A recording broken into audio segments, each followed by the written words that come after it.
Autoria de Sérgio Guimarães, o psicodrama antes e depois de Moreno, dos gregos antigos à internet. Livro publicado pela editora Ágora.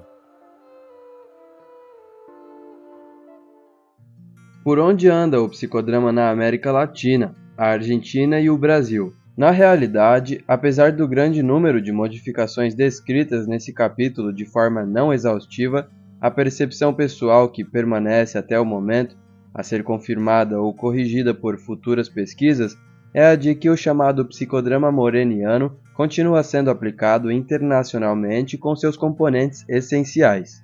Pelo que se nota na documentação consultada e em eventos como congressos, conferências e workshops praticados na América Latina, por exemplo, continuam quase sempre presentes os 5 instrumentos definidos por Moreno: palco, público, diretor, protagonista e egos auxiliares. Pelo menos 3 de suas 4 etapas: aquecimento, dramatização, compartilhamento e, eventualmente, processamento, e várias das técnicas fundamentais propostas por ele: autoapresentação, inversão de papéis, duplo espelho e solilóquio, sobretudo. No caso da Argentina, é provável que a influência dos autores franceses anteriormente mencionados tenha contribuído para a prática disseminada do psicodrama analítico ao lado do psicodrama moreniano. Mesmo assim, as modificações não parecem colocar em risco os fundamentos do psicodrama como método. A título ilustrativo, vale a pena destacar inovações argentinas como a multiplicação dramática, desenvolvida por Luis Friedelsky, Eduardo Pavlovsky e Hernan Kesselman, a partir de 1975, assim como a terapia da baleia, proposta e praticada por Mônica Zuretti desde 1999. A primeira modalidade trata basicamente de que uma cena apresentada por um protagonista inspire posteriormente a criação sucessiva de outras cenas pelos demais participantes do grupo. Já a segunda busca integrar a experiência de avistamento de baleias e a realização de sessões psicodramáticas em grupo com fins terapêuticos, como Zuretti explica em seu artigo Psicodrama na Presença das Baleias, publicado na Revista Britânica de Psicodrama e Sociodrama. Já no caso do Brasil, as variações que continuam sendo introduzidas e praticadas dão conta de uma diversidade tal que mereciam pelo menos um trabalho de pesquisa e de documentação à parte.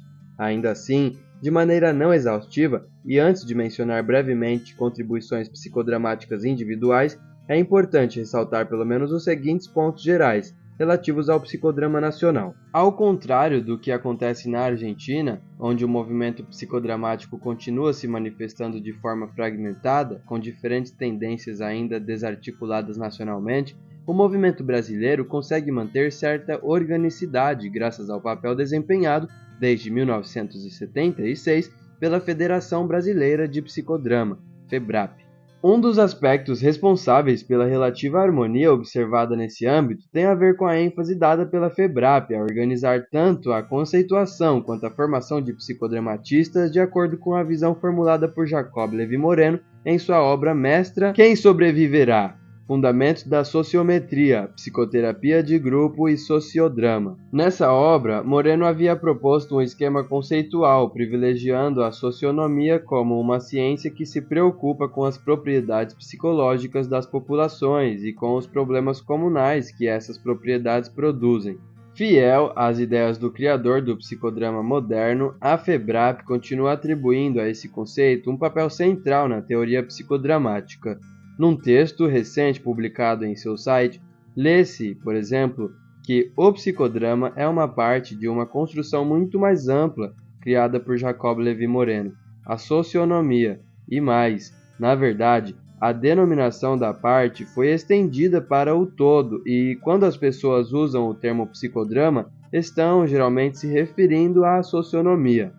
Essa visão conceitual corresponde realmente às formulações de Moreno em 1934, na primeira edição de sua obra mestra. A essa altura, aliás, o psicodrama nem sequer havia ganhado espaço na literatura especializada, o que só iria acontecer 3 anos depois. Foi apenas no primeiro número da revista Sociometry, lançada no segundo semestre de 1937, que Moreno apresentou o psicodrama, mas sem qualquer menção à socionomia.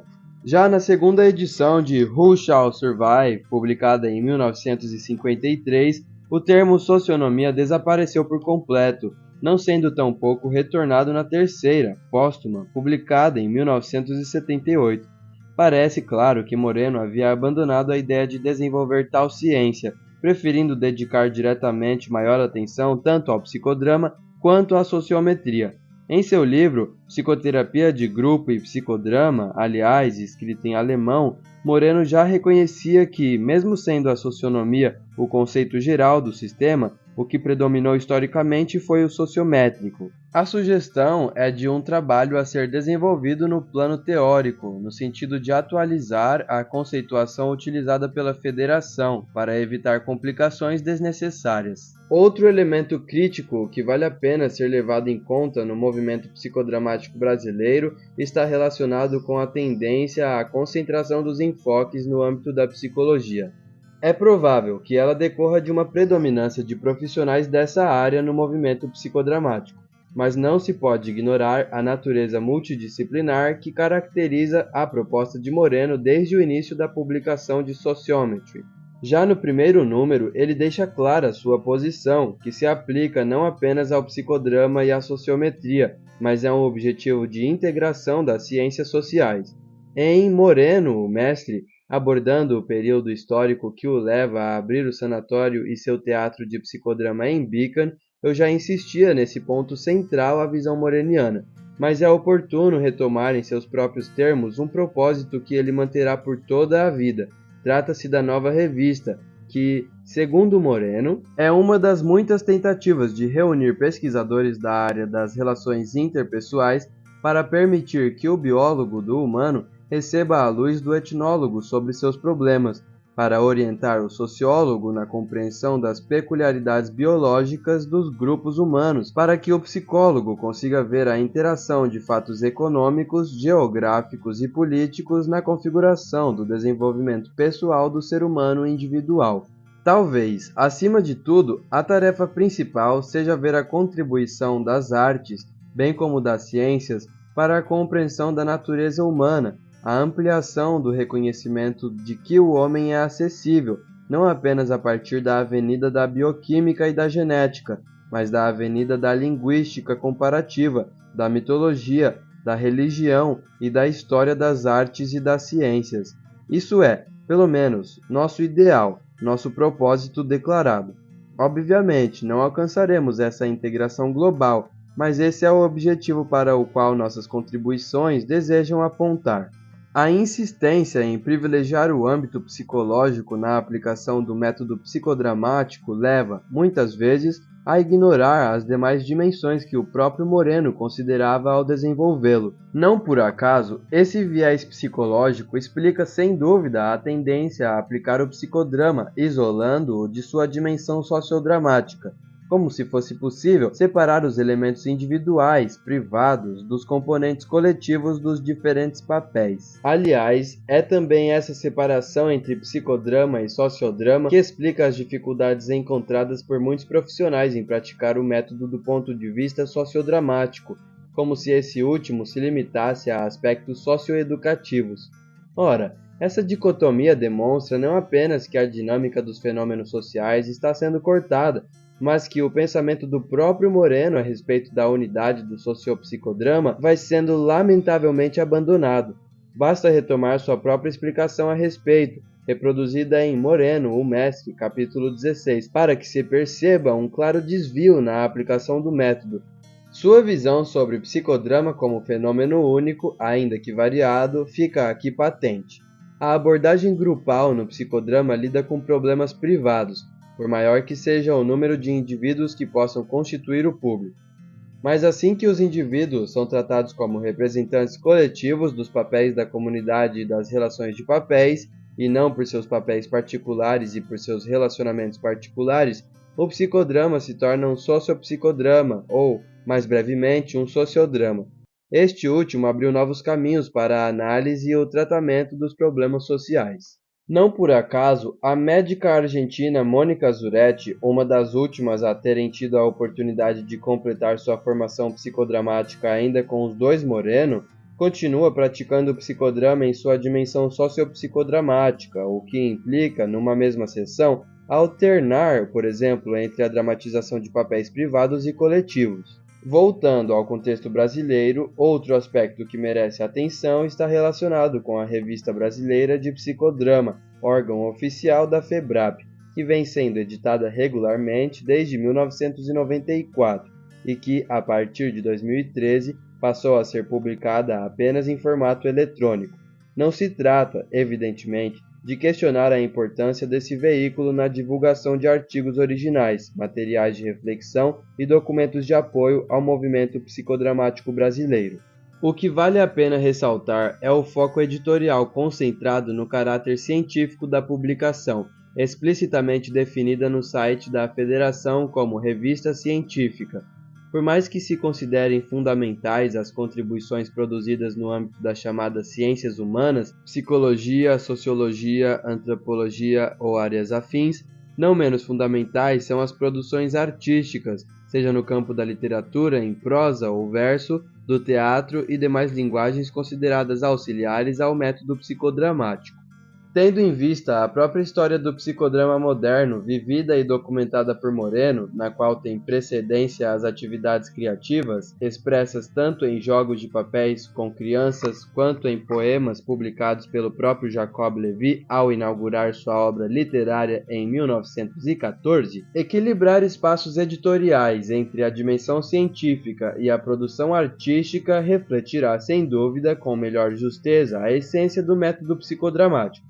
Afinal, como escreveu Zerka T. Moreno em Psychodrama, Surplus Reality and the Art of Healing, publicado incrivelmente em português sem a primeira palavra-chave, ou seja, como a realidade suplementar e a arte de curar, psicodrama é ao mesmo tempo ciência e arte.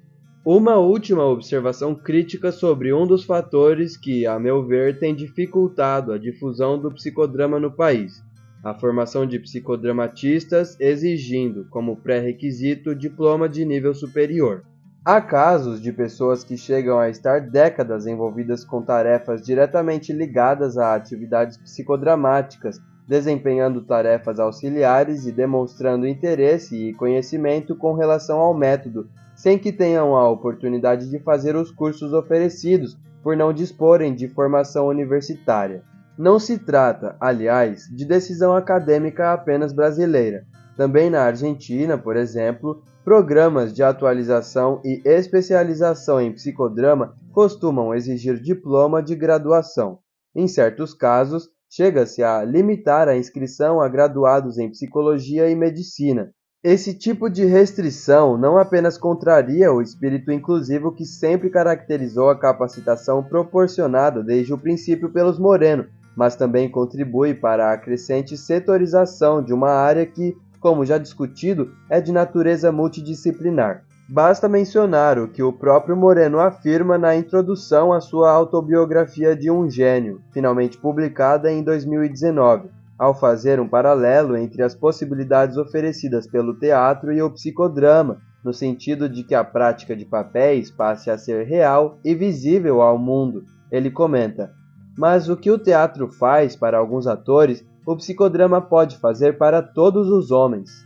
Posta à parte a questão do gênero, compreensível para a época em que o texto foi redigido, anos 1970, e por mais utópicas que as intenções de Moreno de envolver a humanidade inteira possam parecer, é evidente seu propósito de fazer o possível para que o maior número de gente possa ter acesso à proposta psicodramática.